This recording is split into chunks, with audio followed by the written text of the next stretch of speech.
Giovanni, te ne avrei più di 40, m'ha chiamato stamattina, m'ha cercato un'aspirina, e sì, pure raffreddore, fa tosse e poi dolore, ha detto mi passa niente, se mi facete via serrenda, ma io mi metto paura,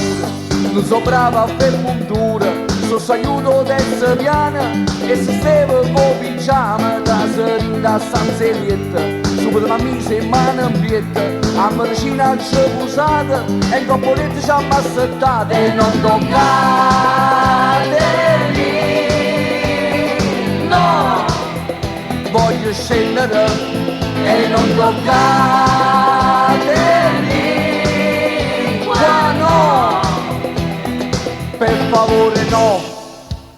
Come non me lo Giovanni? Voglio, vieni con mica faccia, vieni! Stai a dicere una cosa, vieni!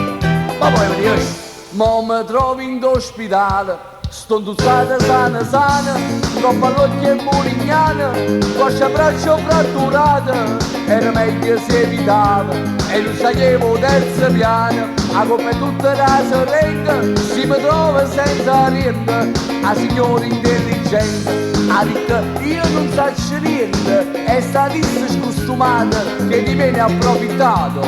sto lì ranita, mi sento di morire, sono troppo a st'ospedale che mi devo vendicare, non c'è state lì,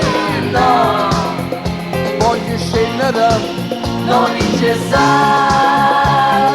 lì, qua no, per favore no, non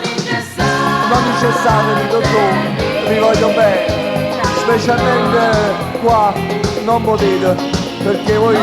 siete uomo come me, capite a me, non incessate, ma devi scendere da questo ospedale, non incessate lì, no, voglio scendere, non incessate.